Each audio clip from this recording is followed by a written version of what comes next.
জীবন থাকে। তোমার যদি কিছু হয়ে যায় মামুনিও কাঁদবো, মামুনি কাঁদতে কাঁদতে এই শাড়িটা দেখলে চোখে জল উঠবো।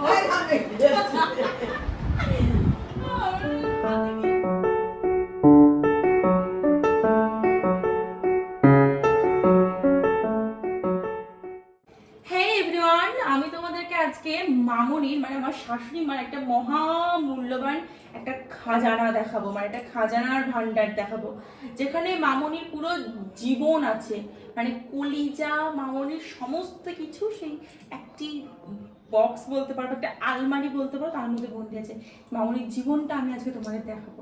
তো তার আগে এসে দেখায় আমাদের বাড়ির, মানে এতদিন পর্যন্ত আমি যখন ব্লগ করতাম আমাদের বাড়ির দোতলায় তিনতলায় থাকতাম, কিন্তু আমাদের বাড়ির একতলাটা আমি তোমাদের দেখাতে যাচ্ছি আজকে। এসব তো এটা হচ্ছে আমাদের বাড়ির গেট, ওদিকে দেখাও সৌভিক একটু। এটা হচ্ছে আমাদের বাড়ির গেট। তো গেট দিয়ে ঢুকে চলে এলাম সোজা ভিতরে। তো এইভাবে আসার পর এটা হচ্ছে বসার ঘর। যেহেতু যেতলে আমরা কেউ থাকি না, এই ঘরটা প্রায় বন্ধ থাকে বলতে পারো, মাঝে মধ্যে মানুষজন আসে, কিন্তু আমার মামুনি ভীষণ পরিষ্কার, ভীষণ খুঁতখুঁতে। তো এভরিডে এসে কেউ না থাকলেও ক্লিন করে যায়, ঠিক আছে। হ্যাঁ, শারদিদি অবশ্যই হেল্প করে। শারদিদি না থাকলে ঘর বাড়ি এত সুন্দর রাখা কখনোই পসিবল না। শারদিদি না থাকলে আমাদের অবস্থা বেহাল হয়ে যায়। তো হ্যাঁ, যেটা বলছিলাম মামুনির খাজানা। তো এসো ভাই ঘরে।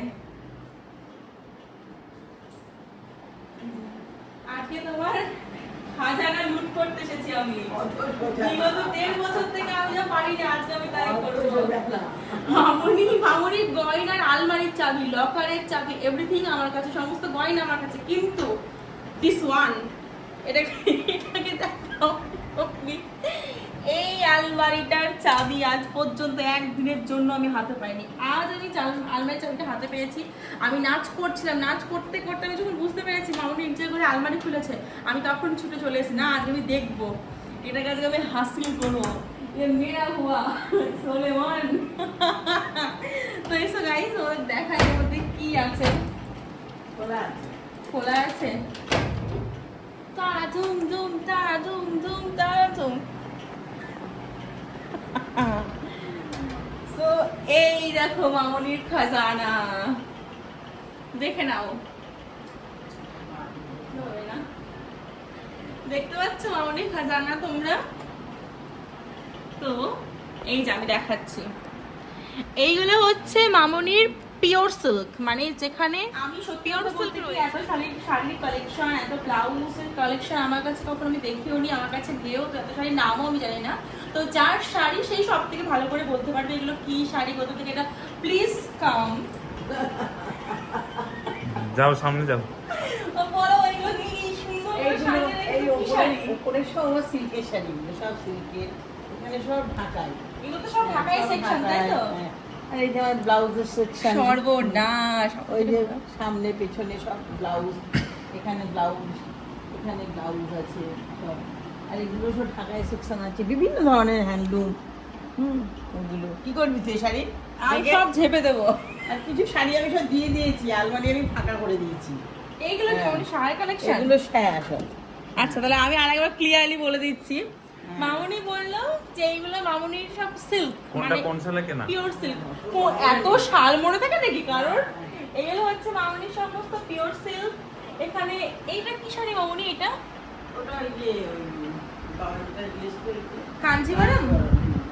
এটা কোথেকে নিয়েছিলে? প্রিয়গোপাল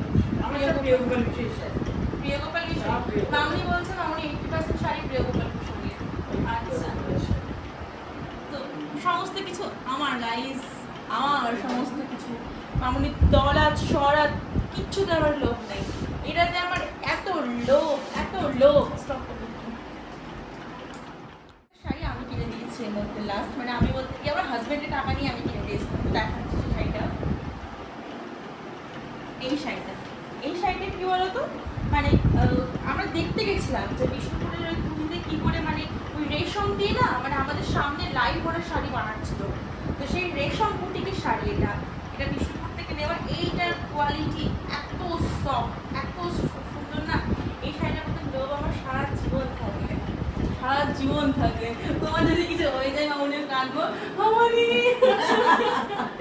কাঁদতে কাঁদতে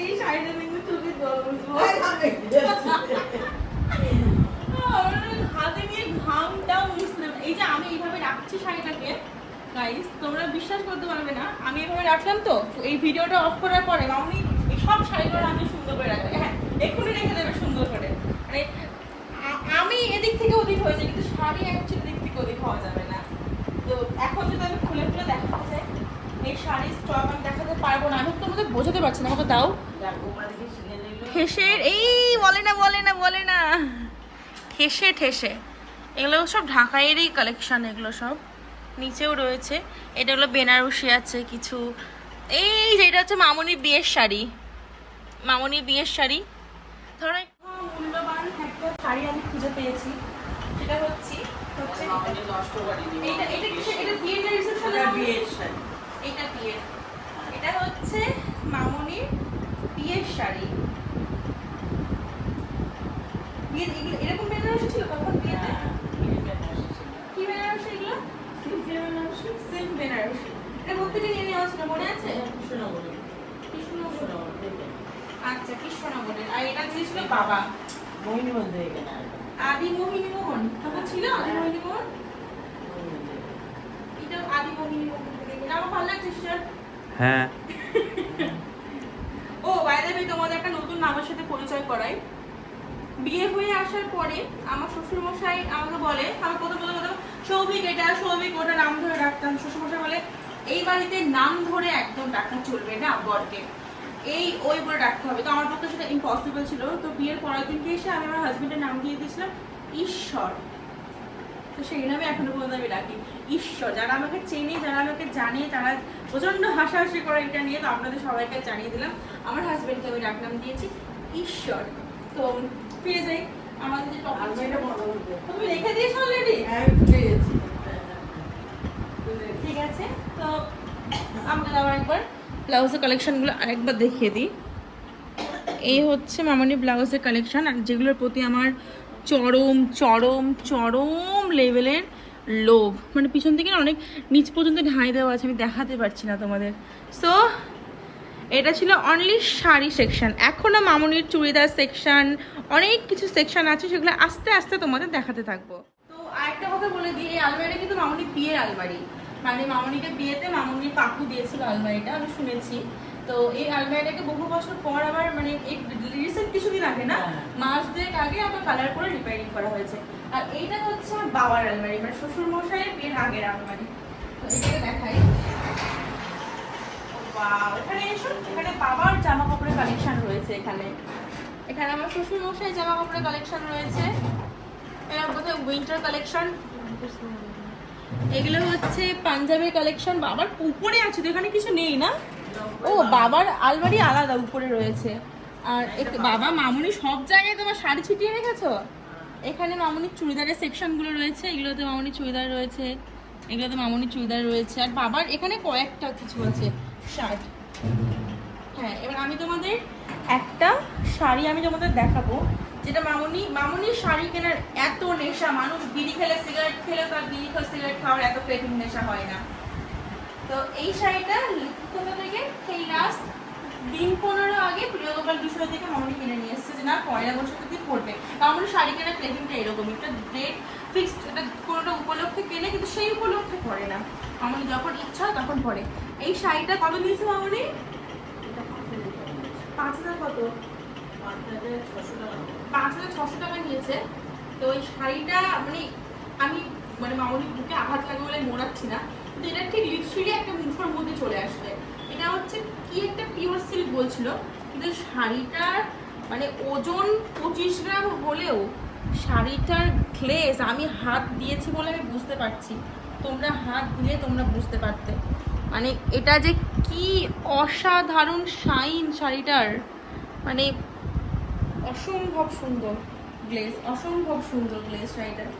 না হয়তো হালকা একটু গায়ে ফেলে দেখায়, সেটা তো বোঝানো সম্ভব না। তোমরা প্রিয়গোপাল বিশ্বজিতে গেলে এইটা এবার পুজোর ট্রেন্ডিং শাড়ি হবে, ওরা আগে থেকে বলেছে। এটাই ওদের মার্কেটে উঠেছে, এবার এটাই উঠবে। তো এইটা মামনি আগে থেকে কিনে নিয়েছে। তো মামনি কিনেছে মানে আমি কিনে নিয়েছি, মামনি পড়বে মানে আমার পড়া হবে, মামনি মানে আমার এই পুজো পার্মানেন্টলি আমার। সো এই ভিডিওটা পরে আমাকে বাবা দেখলে খিস্তে হবে, বলেছে হ্যাঁ আমার বউটাকে তোর না থাক, এখানে রেখে দিই। এই দুটো আলমারি গেল। সেটা হচ্ছে মামুনির আলমারি, এটা হচ্ছে বাবার কিছুটা রয়েছে। এবার মামুনির উপরে আরো আছে ভাই, আরো সেকশন আছে, এখানে এখানে হয়নি, আমার আলমারিতে শুধু আছে। আর বাবার সেকশনটা তোমাদেরকে দেখাবো, আর সৌভিকের সেকশনটা দেখার মতো হবে। আমি বুঝতে পারিনি এই যে জামা কাপড় কেনা এত ক্রেভিং, এটা কিন্তু পরে না, থাকবে সেই একদম ফকিন্নির মতো, তুমি দেখবে, তোমরা দেখবে আর কি।